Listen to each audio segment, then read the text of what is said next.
Doraemon versus Shinchan versus छोटा भीम। मैं हूँ डोरेमोन और मैं हूँ शिनचैन और मैं हूँ छोटा भीम। जो मुझे पसंद करता है वो लाइक करके कमेंट में डोरेमोन लिखे, और जो मुझे पसंद करता है वो लाइक करके कमेंट में शिनचैन लिखे, और जो मुझे पसंद करता है वो लाइक करके कमेंट में छोटा भीम लिखे। चलो देखते हैं कौन जीतता है।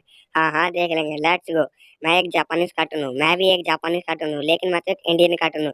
मैं इंडिया में आया 2005 में, मैं इंडिया में आया 2006 में, मैं इंडिया में आया 2008 में।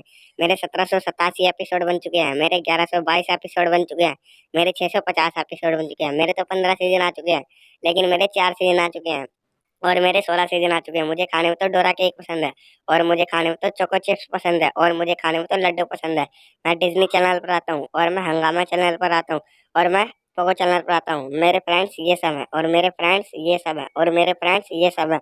वैसे मैं पॉपुलैरिटी और कमाई में भी तुम सबसे आगे हूँ। वैसे आपको कौन सा कार्टून पसंद है, प्लीज कमेंट करके बताएं। कि विनर है डोरेमोन।